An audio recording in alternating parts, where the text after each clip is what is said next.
Hello, everybody. I'd like to welcome you back again to the Super Connector.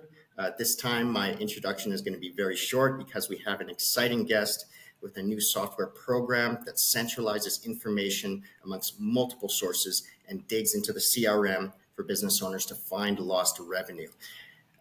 His name is William Odhams, and I'm very excited to have him here. And William, I saw you on Princess's podcast as well, and that was a little while ago. So you guys, I'll actually leave a link down below to go over to Princess's podcast as well, because you guys are going to want to hear this multiple times. So, William, if you would just like to introduce yourself first and just give a brief high-level overview of what we're going to be talking about today, that would be awesome. Sure. Thanks a lot for having me on here, Stephen. It's good to be connected. Name is Will Odhams. I've been in the high ticket online space for about the last 9 years. I broke into this industry being like a hired gun for different types of sales operations. So I was a full-time high ticket closer where I kind of then morphed into more of a sales professional. Worked for a lot of big names over the years, most notably, helped grow like Vince Del Monte, Ryan Serhant, and Jeremy Miner's program. I worked along the Sales Sniper agency for several years, helping them train, manage, and lead closing and sales teams as well. And so that gave me a lot of ins and outs of how this industry works. And then since then, I have gone on to do different types of sales ops and rev ops operations, which led us to building our own software to really help kind of get things flowing a little bit faster. My background, I kind of got a little bit of a reputation being quite good at follow-up because, as some of you may know, my frontline close rate was around 20%. My annual close rate was around 60%. And so 40% of my deals were coming after that, first 7-day window. And I realized, obviously, if you can close them on the first call, great. But if not, finding ways to effectively nurture and not be overbearing started to create consistent cash being collected on a monthly basis, regardless of whether the marketing was purring along or not. Yeah, I think that's excellent too, because being in the high ticket space for a year and a half, I've been a setter for a long time. So I see what happens in the CRM on a daily basis. Yeah. And I see how much revenue is just sitting there, even with leads that have sent a message to a closer or to a setter saying, hey, I'm still interested. But the thing is that no one even saw it. And then as that piles up over time, think about how much revenue is there.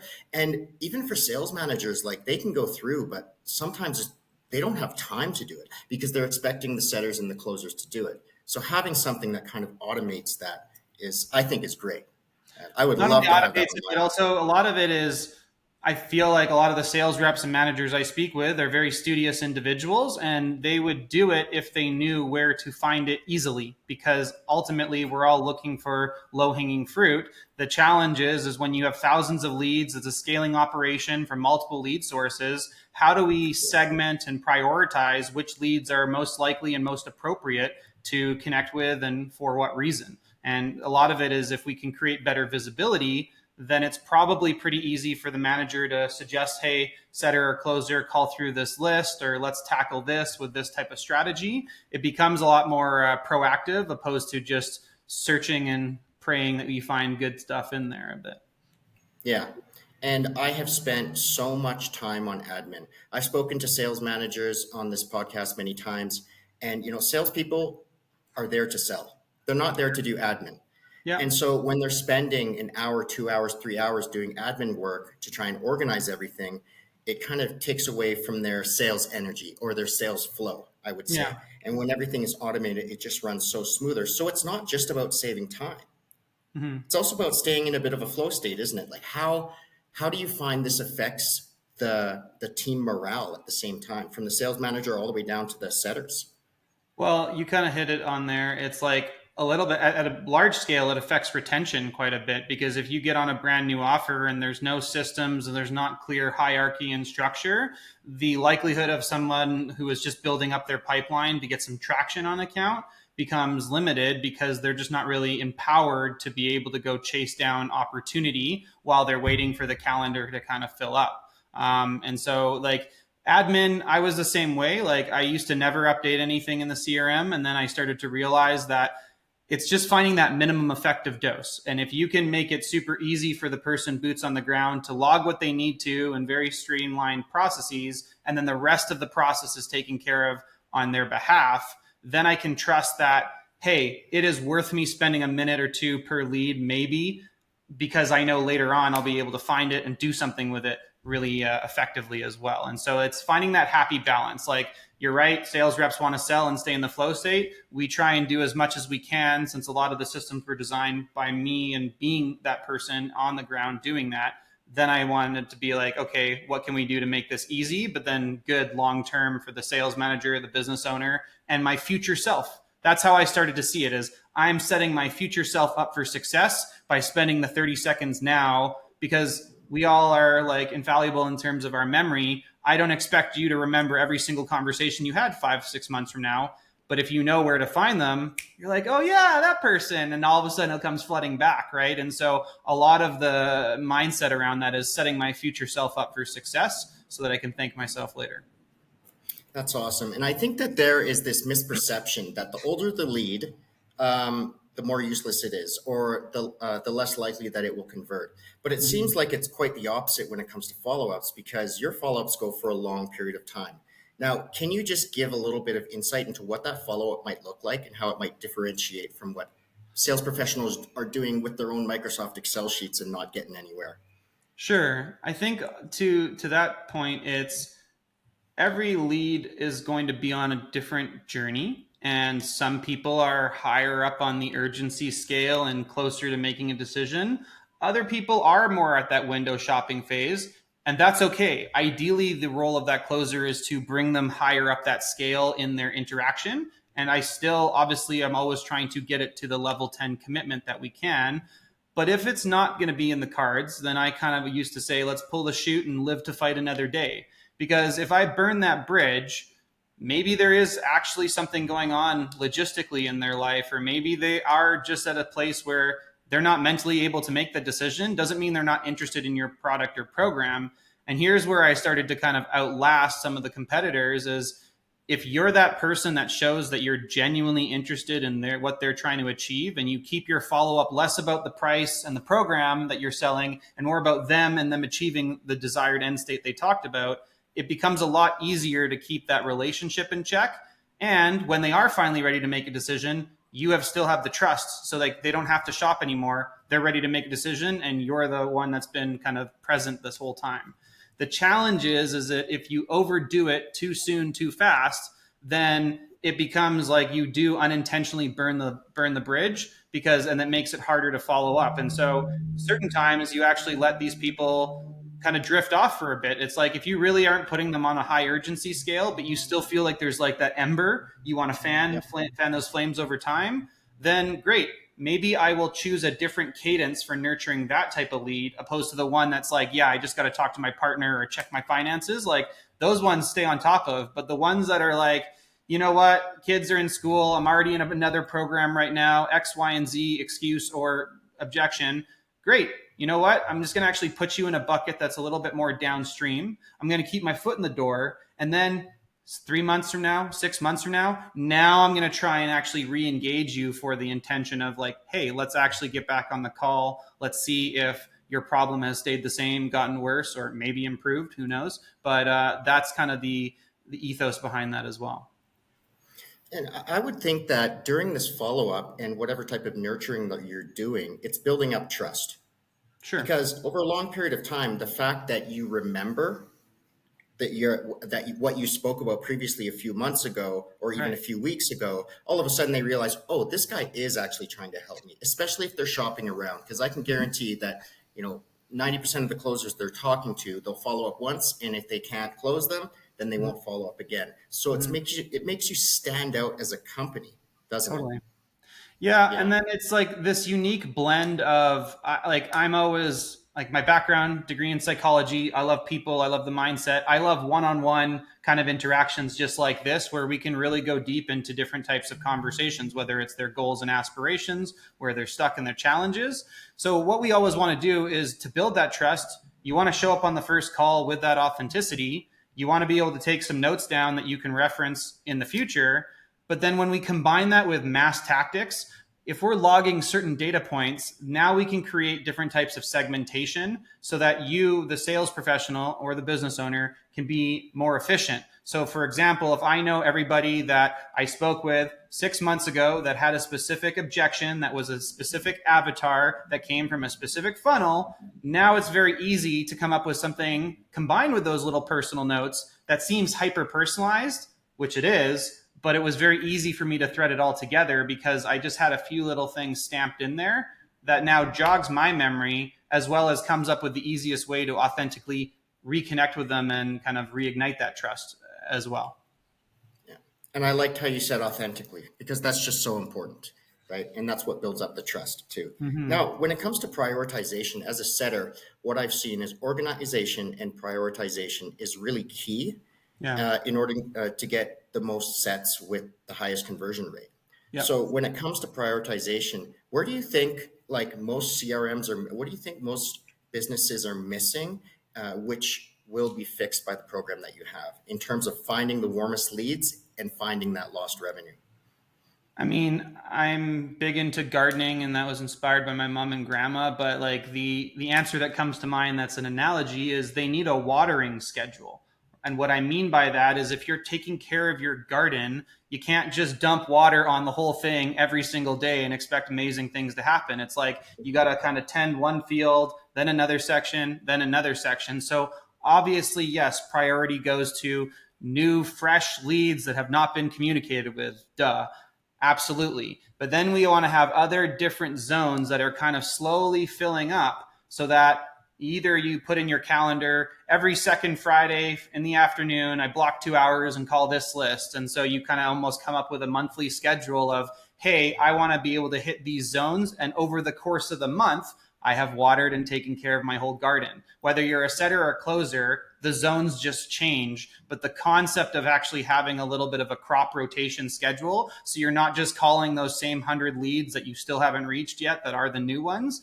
We want to be able to kind of figure out that type of logic and segmentation so that you can effectively navigate through the ecosystem that way. Yeah. And the amount of times I spend going through the CRM in my tasks list, because I do it manually, saying that this person is experiencing such and such, so reach out to them on another date. But digging back into that garden is really tough, and it's kind of complicated. And I also don't really have a schedule, but it must be a lot easier for a sales manager to actually run the sales team through this. Do you think? How Absolutely, would that affect? because instead of them policing just either did you do your admin or has that been happening or hey, go follow up with the leads, they're able to actually lead, be like, hey, I have this list of very specific types of people. Here's a script or an angle that I think will work well. Hey, can you tackle this? Hey, closer A, can you go tackle this list? And so you're kind of almost deploying little missions opposed to being like, just go find leads and go follow up and go close some deals, or like, and what will people do is they'll go focus on their hottest leads first, which is again, a smart idea if you don't have anything better else to do. But it's like, that's kind of where the challenge is it's a lot of the times when I look inside people's systems and CRMs, the compliment I usually give them is like, of the leads that you're aware of, you're actually doing a pretty good job on it most of the time. Yeah. It's all the leads that have seemed to kind of like fly past your radar. What are we doing about those ones that are not top of mind, front, hot and ready, kind of in that sense as well? Yeah. So you've done audits for business owners and sales managers on their COM, on their CRM, and you've realized that there's lost revenue in there. How shocked are they when all of that lost revenue is in there? Can you just tell us a story about I mean, a lot of the time it's pretty eye-opening, and like they're kind of in a place where, especially when I get the privilege to kind of go in and I kind of call it a Sherlock Holmes mission. Like I look under the different rocks and I kind of make some, inductive reasoning as far as why might this be the case? Because obviously I don't know, there's no causality. Sometimes there will have been different sales managers, different ideas, different things half executed, kind of like duct taped together. A lot of it is when I'm able to kind of get in there and show them their leads, their data, it's very eye-opening. And like a lot of it is they can't quite deny it anymore because now they actually see it's like, hey, there is a bucket of leads that haven't been communicated with in over 90 days or ever, and just having like little things like that starts to bring more awareness to, okay, here are some of the holes in the bucket. Now the question becomes like, what are we going to do to maybe get some of that unstuck and pull out some cash from the system? And what are we going to do to prevent this from happening in the first place? Because typically it's not negligence. It's just like oversight, overwhelm, or they've been kind of focusing on, the 5-10 yards in front of them, which has been working well for a lot of businesses. They're getting maybe a 2 to 3, 4x ROAS, but they could maybe be getting like 8 or higher if they had some of these other, Really? let's say, recycling systems in place. So it seems like it's really human error that's getting in the way. And when It's you're able to use sometimes human technology, error, it's sometimes automation issues, it's sometimes just, it's almost like, and here's what I do appreciate, that's why I call it a Sherlock Holmes mission, is like we don't yeah, always know. I think a lot of the time is the prioritization issue. And I wouldn't even call it an issue. It's just the fact is we obviously need to prioritize what's most important for that flavor of the week, flavor of the month.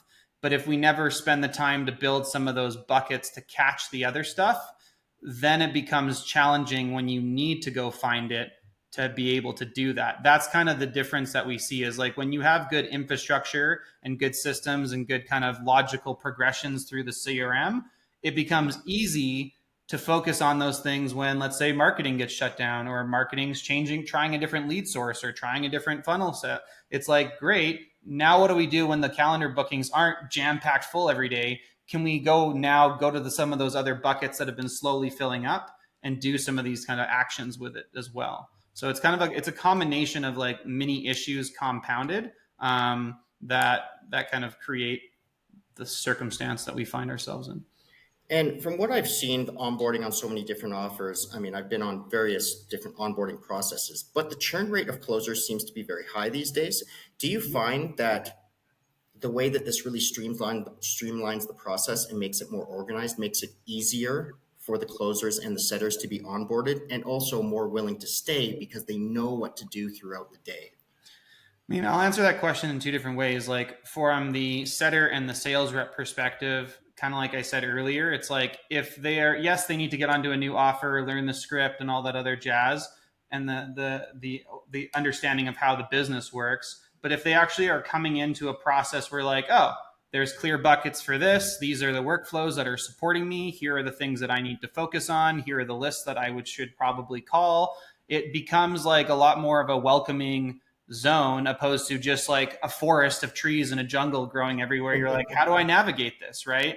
Yeah. Alternatively, or the other answer here is from a sales manager and a business owner's perspective, a lot of the times it's like they will have these nice little onboarding packages, but then they'll get like the rep will be having a hard time logging data, figuring out their actual performance. And it's like, how do we actually quickly evaluate and get a rep ramped up quickly? Well, we need them to be able to track their performance. We need to be able to see their activity because sometimes maybe their activity is really high. So they're a really high culture fit, but maybe their performance isn't there. So we need to now do specific training. And if we have little data points on where we can train them or what type of things they're running into, that alone empowers both sides to actually be more, again, proactive as far as creating a long-term relationship. I mean, in one company too, like when a company starts scaling, sometimes you just see like they hit it like gangbusters and it's great. But it's like, I remember on one company in the span of like 4 months, we probably onboarded like 40 new closers and or setters and then offboarded probably at least 20 of them as well. So like there was a high churn. They were using a strategy of like, prove yourself on this offer because they had the lead flow to do that. But in order to logistically and predictably onboard that many people and offboard them smoothly without any of the systems breaking and having all the leads get distributed in a smart way, that kind of becomes the game changer that allows momentum to keep going as you are circulating people in and out of the systems as well. So, okay, so can you just give us an example of how much money you've seen a company leaving on the table just because of a lack of CRM hygiene? I mean, most businesses that I go into, confidently, I feel they could extract usually another 6 figures in revenue off the top because they have kind of put in some basic processes, but they're only like a couple days long. Great example would be like a new opt-in no call booked is sometimes their sequences are like for the week. Whereas we have ones that are kind of extending, over months at a time. And again, it's not every single day we're hammering them, but you'd be surprised how many people do raise their hand just when they feel like they have a personal connection with the setter or the company a couple months later, right? And so it's little buckets like that go overlooked that usually are where creating a bulk of the revenue. Or back to what I said earlier, it's like they're just prioritizing frontline cash.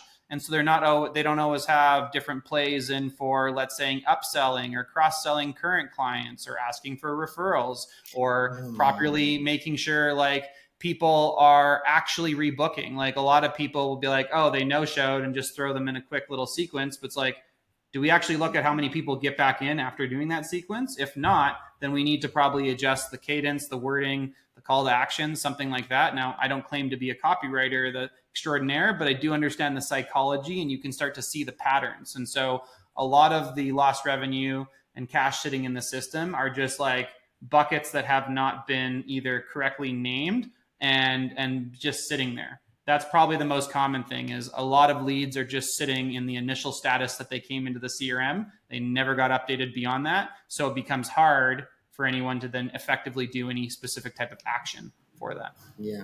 And when there's issues in a sales funnel and the sale, with the setters and the closers, there's so many moving parts that you don't really know exactly where it is. So it takes time. Now, when you have enough data to kind of reverse engineer the process, do you find that makes it a lot easier to find where the bottlenecks are? Absolutely, as well as also figure out what change to try and make, because there's always a bajillion things we could do to try and improve, let's say, show up rate. It's like, yeah, we can fix it top of funnel, middle funnel, we can fix it all places, right?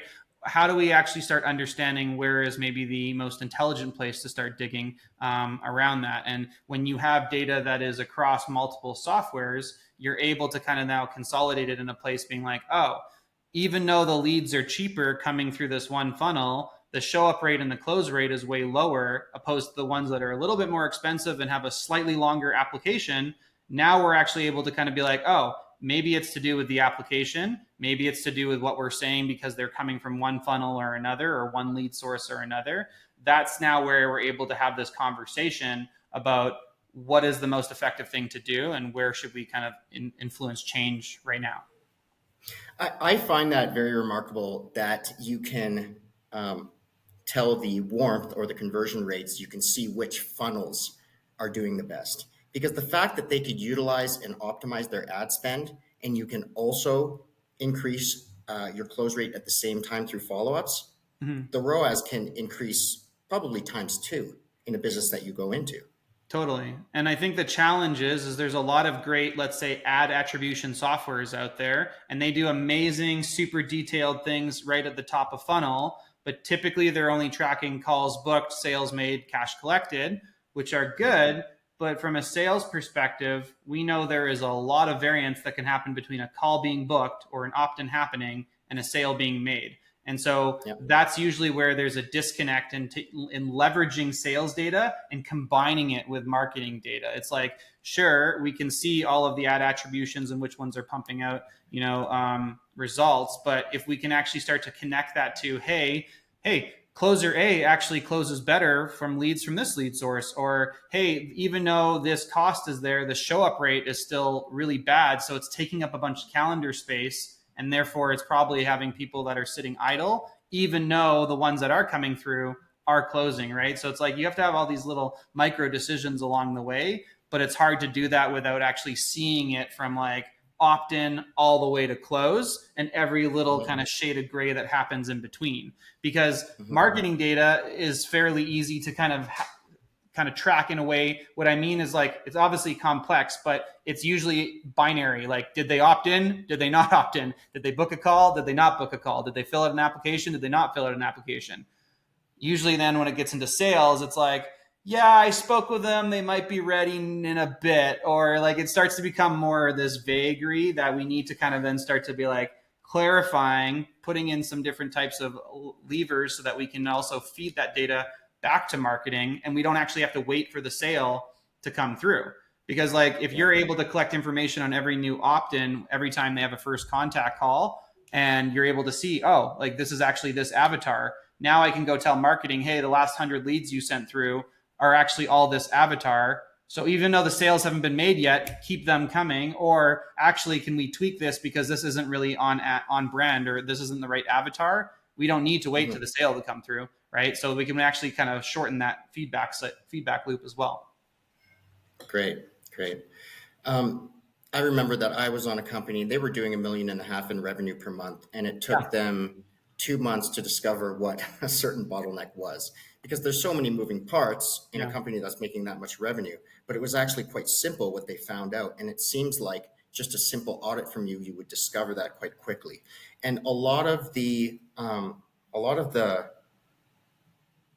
I always find a lost pile in the CRM, which basically means that it was not closed, so they throw it in the lost pile. But I Hmm. do know other closers where when they have nothing to do, they're very ambitious, very hardworking. They'll Yeah. go into that lost pile and they'll sell people simply because they just didn't like they didn't like the previous closer. Sure. And so they'll go in there. And so it seems like there's so much in there that we just can't see. How do you make that a little bit more transparent? I mean, a lot of it is it's finding kind of almost like where things are bottlenecking, right? Like I said, it's like, hey, a lot of leads come in here and they're at call booked, but then they never got even moved to lost or follow up or outcome, right? And so therefore, it's like when you start to see where each business kind of has these bottlenecks, usually that's where then you zoom deeper and you're like, oh, there's all these leads in here that are still viable. They just need to be kind of categorized differently. Or Mhm. maybe they are lost and maybe it does make sense to try a different closer. But if you're collecting the lost reason, now I can be like, okay, well, if there are a pile of 1,000 leads that are lost, but I also have all the lost reasons attached to it, I can immediately get rid of 60% of them and then focus on those 40% and be like, hey, we've got a new offer, or hey, I'm a new closer, or something like that. But again, it's like, can we go one layer deeper, shade of gray, so that our time is best spent kind of calling people that are more viable? And it also brings up a good point is like, how do we get rid of the crap so that we can focus on the good?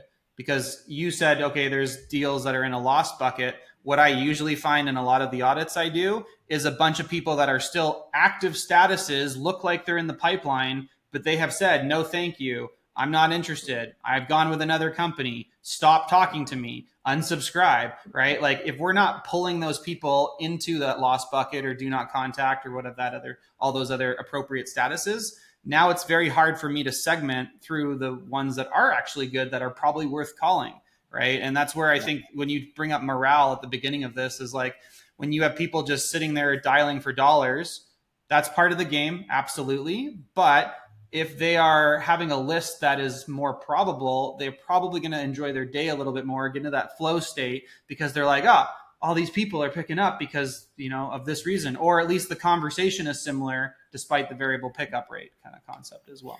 So how do notes affect everything here? Because I know that notes are so important for reverse engineering, finding out what's going wrong during the sales process. So how do you kind of utilize notes from the closers and from the setters here in a way that's more efficient? So typically what we're doing is like, by all means, take notes on the call. Highly recommend use the call recorders, all of that jazz to get the details and the context. But what I want from like a high level position is I want certain information almost in drop down menus that's almost very easy to navigate.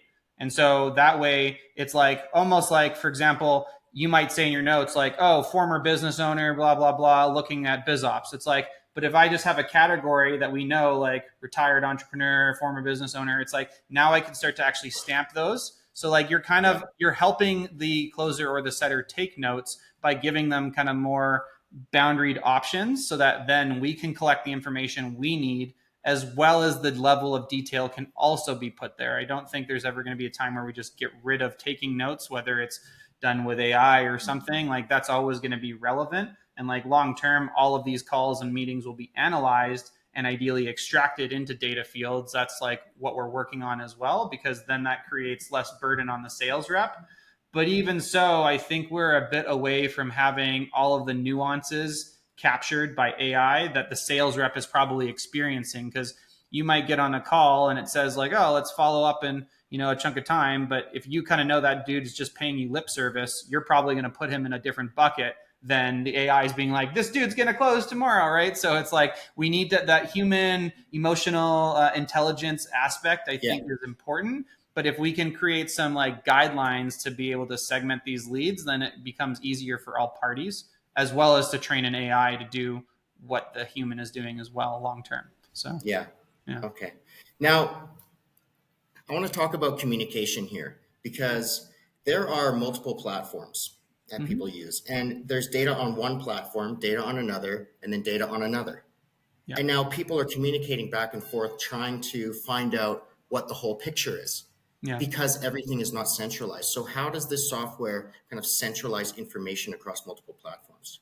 Yeah, I think it's a classic like entrepreneurial dilemma. It's like, oh, we ran into this problem ourselves. We got frustrated enough with it to realize that something needs to be done.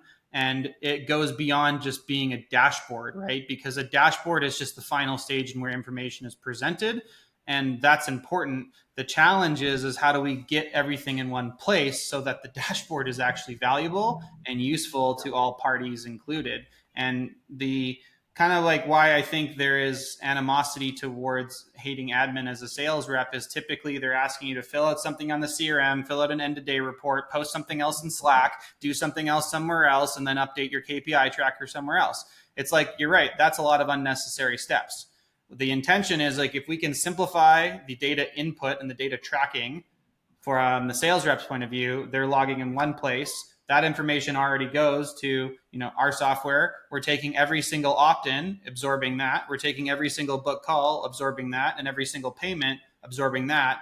Now what we can see is almost like the ability to actually start to see the different permutations beyond the metrics of like, hey, from opt-in to first text message, first call, it took this long. Once it booked a call, it had to rebook 3 times in order to actually get the sale, right? Like you're able to actually start to kind of segment that out as well as tell if the data is actually accurate. For example, if there are 10 bookings, there should be 10 updates in the CRM. If there's not, that's the thing that we can then police with the sales reps is like, hey, you took a call, like what happened? Because now it's an easier conversation than go find the missing stuff. It's able to actually get it down to the lead level and reconcile against whether the meeting did or didn't happen as well. And so originally we were pushing everything to Airtable, which was great, but the challenge is it was kind of limited in some of the ways that we could change data or do certain calculations, which is where this kind of Okay.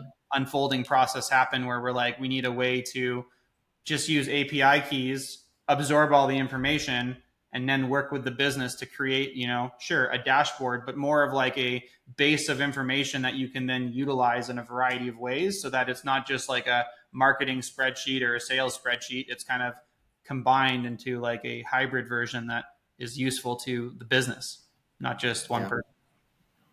And it's also the lines of communication in Slack. I mean, the amount of times I have sent data to one person, set data to these two people, and then when they spoke together, they both had the incorrect data, and then they were sending Yeah. messages back to me to find out what was accurate. And Right. so it seems like this takes out a lot of human error. And what gets measured gets managed, Peter right? I Drucker, don't know who it absolutely. was that said that, but that's that's what this conversation is really about because you can Totally. find out what's going on and where there is lost money. And it's not just because stuff is sitting there in the CRM.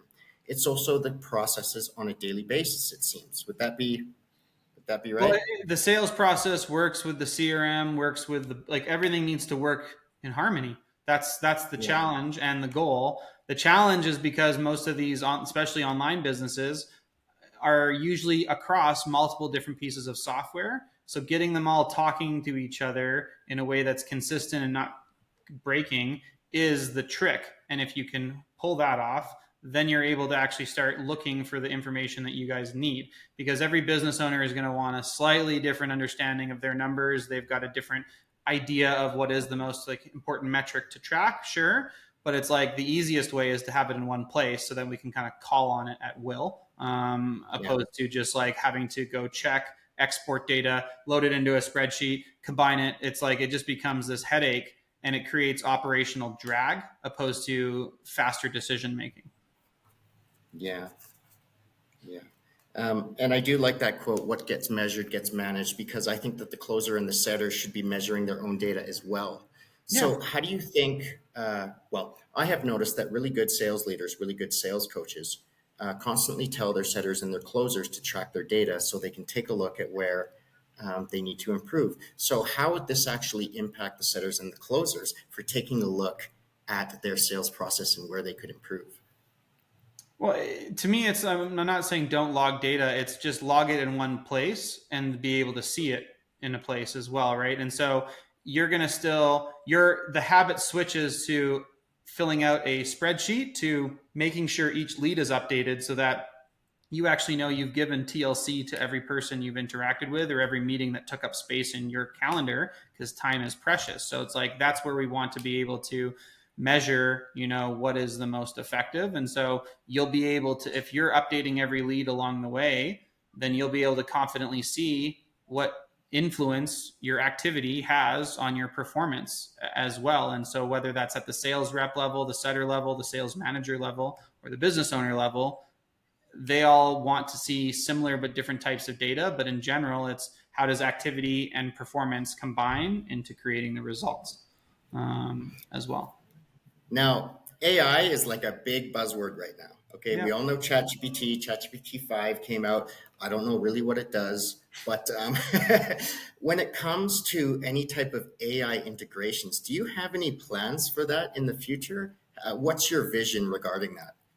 I mean, the things that we're working on into Q4 for this year is going to be two things. Ideally, eliminating the need for the sales rep to consistently update the CRM. As in, ideally, I see a world by 2026, hopefully, where their admin is pretty much done for you. And really, the sales rep is just like confirming that the AI did it properly. So, opposed to them having to do all the clicks, the call gets analyzed. They're just like, yep, I agree. Moving on to the next one. The other piece is then being able to use machine learning and AI to start pointing out trends and like pointing out kind of extrapolating data into the future so we can kind of see if things are on track or off track. We can start to kind of predict, hey, look, there's a couple of ways. One, you can start to look at your own data and query it questions around, hey, like what would happen if this does, or hey, I'm noticing ideally the AI just spits out every couple of days, hey, did you notice your show up rate's dipping a little bit? Like it's doing the analysis for you, opposed to you having to sit there and kind of figure out the issues. The cool thing that we're planning on as well is as we start to get more traction in different niches and industries, we will also have some types of set points comparatively. So like if you're an e-commerce coaching company, great, we've got a couple of those. Now I can actually be like, hey, did you know based off our other 10 companies that your numbers are a bit lower in this spot? So now I can start to actually have more like mass data analysis. Like the objective that we want AI to play in our business going forward is the role of the data analyst, because a lot of, mid 7-figure companies typically don't have, mid 6 figures to pay a data analyst to sit there and do all of them. Some of them do, and that's awesome. But a lot of them, especially the scaling companies, it's not going to be their priority. But how much faster could they scale if they had that analysis happening for them? They knew their data was accurate. They knew their sales team was updating, and everything starts to move in a groovy way. Yeah. And I've always wondered why in high ticket sales, businesses don't just follow up as much. I mean, not the same as if people were doing cold calling or, people are SDRs. Why do you think most businesses stop following up way too early? I think we've spoken about a couple of the reasons. Like a lot of it is they're making money. So that's good. Like as in their head, like they are making more than they are spending, which is great. That's the whole goal of the profitable business. The reality is could they be making even more with slightly more understanding of that? Why do they not follow up as much? I think because a lot of these sales processes are set up to be making fast decision making processes. Okay. And a lot of it is typically done more with really good marketing, pulling people through, nurturing them that way, and then kind of having that happen.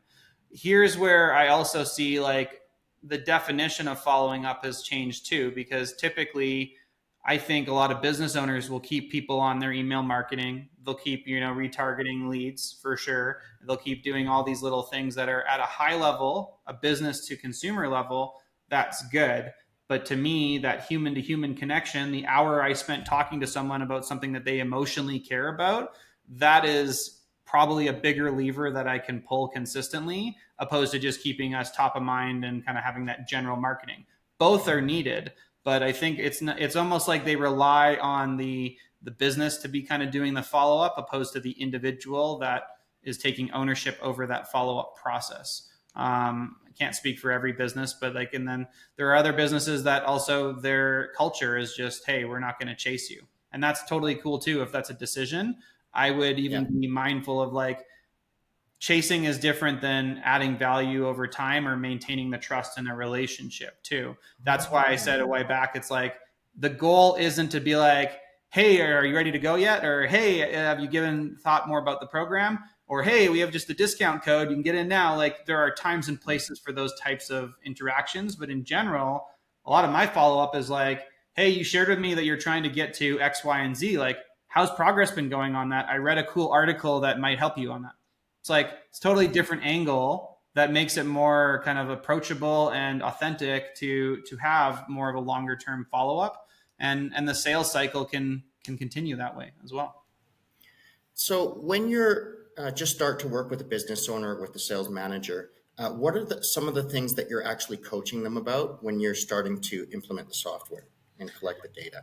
So like the challenge with getting good data is you put bad data in, you're going to get bad data out. And so typically we need to peel back the layers first. Before we promise amazing data, we need to actually look at the infrastructure and how it's set up, because usually that's why they're having a hard time getting where they want and why they're probably leaking cash out of their business is because either it's duct tape systems or kind of lack of like ownership over certain parts of it. But then it's like, hey, how can we create a modular system that scales with you, that allows you to kind of have that flexibility to change and add things, but still be able to maintain integrity through tracking the data, specifically usually in the CRM, because like I said, a lot of the other ones are binary inputs. But ideally, we want to be able to look at how do we maintain the chaos that is the sales ecosystem so that we can actually kind of ensure there is a consistent thing happening every day by every person, so that way it becomes kind of like that drum beat that everyone is familiar with. And then we can start kind of like looking at what we can do with that consistency over time. And so usually the initial process is actually overhauling and overlooking at either one, how do we reduce the amount of admin that people are doing in 12 different places to like one place and keep it super streamlined? And also how do we put in some different types of tags, custom fields, other data points that we can grab so that later on we can create better types of segmentation, better types of metrics, better types of understanding as well. And it does seem very complex when you're speaking about it, but it seems like your program, you also focus on simplifying the outputs of the information so it's more user friendly. Mm-hmm. So in terms of the dashboards and everything where you're actually showing all the data, can you explain a little bit of that? Well, here's the thing is like there are the common metrics that most people want to see. Then there are the ones that each business owner or sales manager might be curious about. But typically you'll see that a lot of the metrics, it's just like sometimes it's too much information and it's like, which stuff do we actually want to focus on? And how can we almost like have it more? That's why I said AI will be more of the signaling system, being like, hey, everything is green except these two places that are yellow and red. Maybe we should focus here today, right? Because we want to be able to kind of catch things before they happen. And so the dashboard creation becomes kind of more of a conversation of like, what are those metrics that are going to be the most influential to the business at the stage of growth they're at? And how can we then support them in making sure that they're able to make those decisions consistently? And how can we show them a comparison to give them, hey, like, compared to last week, compared to 90 days ago, like things that are kind of giving you a pulse check is going to be a faster way to make a judgment call than just interpreting raw numbers, right? Because sometimes like it's relative to a lot of different pieces. Can you give us an example of an audit that you've done and you found something that was so obvious, but it was just overlooked and it was so easy to fix? I mean, the most common one that I like, the first thing that I run off most of the audits is show me how many leads have been created in the last 90 days that have not been communicated. And that is the one that always like, I'm like, wow, like there you go. Like you are not communicating with your leads. Like, what do you expect? Like, that's not even speed to lead. That's just nothing. Right. And so like, that's a huge bucket right there. Typically is like making sure that every lead that is a new one that you're paying for usually is communicated with. ideally called and ideally called quickly, right? But like that's usually what you find is either they have just been opted in and they're just getting blasted with emails, but no personal relationship being established. Like those are the ones that I'm like, man, you're sitting on gold there if you were to just engage some of these people. Because in a funny kind of way, although the timing is maybe a little bit longer, they may not remember you. You kind of actually haven't screwed it up, right? As in, like, it's kind of a blank slate. You have no idea if that person is closable or not, right? And like that, so that's one of them. And then the other one is just no updates. So therefore, it's hard to know who to focus on. So like, they're just big buckets of leads.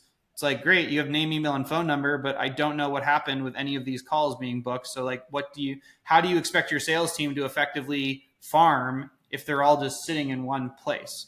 Like those are probably the two glaring errors that are like obvious. The other one that is often is like looking at duplicates. That can cause a whole heck of issues because maybe one closer is updating one of the leads, the other one's updating the other John Smith, and like now we don't know which one is even accurate and where they are in the sales process, right? And so there are some things you can do to reduce duplicates and prevent them happening. Typically that's automation issues, but that is kind of where those are three major buckets to kind of glean more insight into the setup as well.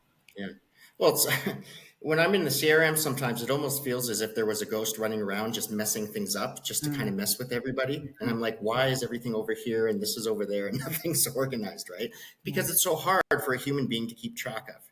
Right? Yeah. But it seems like what you do when you centralize the information, it's so much more user friendly, and then I can organize my time to be more efficient. And I think that's very important, especially for setters too. I mean, they're at the top of the funnel of human communication, but the fact that all of those leads are in there and they haven't even been called, I mean, my God, how much is it for each one of those leads? Totally. Right? Well, you'll find that the same leads will keep getting called. That's kind of like some of the lists that we create are ways to create, let's say, a hierarchy. So it's like, great, let's make sure every lead gets contacted once. And then those that have been contacted once, let's call them again in a couple hours or days, depending on your sales cycle. And then those that have kind of have been contacted, but haven't actually booked a call. Now we need to do something else with them. So there needs to kind of almost be a bit of a hierarchy to manage one's time, to help prioritize and to circulate so that you're not kind of calling over the same people again. I think it's great for a sales manager. Well, I think it's great for a setter or closer to come into a meeting and the sales manager says, we can focus on this, this, and this today. And this is the schedule that we can use, as opposed to just everything being up in the air. It's like, hey, just go sell, follow up on who you're supposed to, do this, do that. And most people just don't even kind of know what to do. So like you said, they'll go through the same list. I've looked in CRMs with people that have been dialed 10 times with no pickup. Yeah. And they've been double dialed every single time. So it's like, okay, the answer rate there is basically zero. And you're in a list with basically a 0% pickup rate. How much time has been wasted there? Yeah. Right? Yeah. But if they were simply tagged or something and put out of the way, great. A lot of it is defining boundaries, right? Is like some of these things, to your point, like from earlier, it's like, how do we actually say like, okay, once this happens, then we are going to consider this lead in a different phase of the sales cycle. And some of them are obvious, like once a no-show happens, then we should mark it as a no-show or a close. But it's all those little shades of gray that are either once an opt-in happens and it's been contacted X number of times, but this hasn't happened, then what do we do, right? It's like kind of going down the rabbit hole of mapping the ecosystem out. So kind of similar to a city, there's a grid, there is a map, there is a way to navigate. If you've never been to that city, you can pull up a map and with common sense, probably navigate to where you need to go. If that hasn't been established in a sea of 20,000 leads, how are you expecting to find the right address of that right person? That's kind of like another way of looking at it as well. It's like, it's hard to look it up if you don't know the street name, the avenue, all that jazz. Exactly. It's like going to Ohio, but using, driving through Ohio, but using a map of Detroit. Too. And you're like, well, I don't have any other maps, so I may as well use this because at least it has roads on it. Sure, exactly, right? It's kind of a doom from the beginning. Yeah. Okay. All right. So before we wrap up, I'd just like people watching this to know, where can they contact you? Where can they get a hold of you? Any type of information you'd like business owners, sales managers, et cetera, to know, something that they can do after they watch this podcast.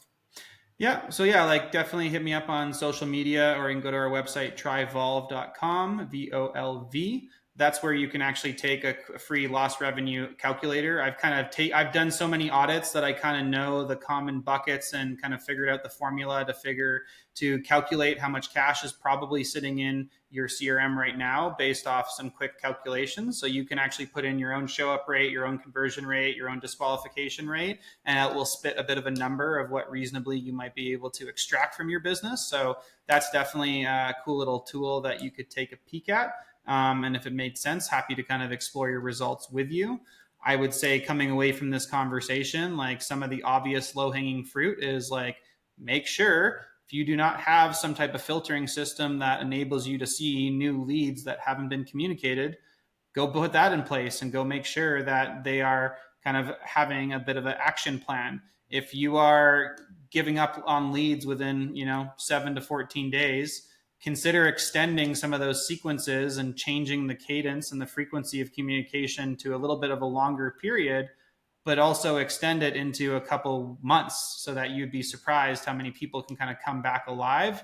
Especially right now, this is a great time to do different types of reactivations, because what just happened, school's back, summer's over, Labor Day's over, that, like, I oftentimes will look at the different seasons and the different types of temporal events that are happening around us as good ways to actually re-engage people, because typically they are in a different vibe. They are now maybe more or less receptive to communication. So you can really start playing with the timeline mechanics to kind of revive some of those leads that are probably just sitting there, or may have just been that busy over the summer because they were out doing things, not sitting behind a computer. So therefore now they're actually in a desk and they're probably more open to sitting on the Zoom call with you for an hour. Like, those types of like literal psychology things that are happening are easily forgotten about when you're just staring at leads in a system as well. Like, these are real people doing real things and have other lives other than the one decision that the sales professional cares about the most, right? So it's like kind of keeping that in context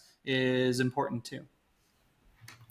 Perfect. Now, for everyone watching, I want you to take a look at the comment section below and the description. So I'm going to put all the links for William so you can check him out. You can get in contact with him. You can get an audit to find out how much money you're going to be able to make when you bring him on board with you. It was so nice to have you on, William. I mean, I'm really excited about this. I don't bring many people on that just have any type of software, but I find what you do very intriguing, because as being a setter, I've found how organization, prioritization, and efficiency boost revenue. Totally. And the fact that you're putting this together, I think, could literally double the ROAS of many business owners. So if you're a business owner, a sales manager, or even if you're a closer or setter watching this, contact your offer owner and be like, hey, we need to get stuff organized. Give a call to Will. Yeah. Okay. And check out so it was great to have you on, William. Keep on going. As soon as you start integrating some really impressive AI, I want to bring you on again, because AI is just very exciting to me. I'm a bit of a techie and a bit of a nerd. Yeah. And once you come on, I want to see how your business grows, man. I'm looking forward to it. Appreciate you having me on and being able to hopefully share some valuable things for all parties included. This is good. Absolutely. All right. So just wave goodbye to the audience. Take care, everyone. Take care.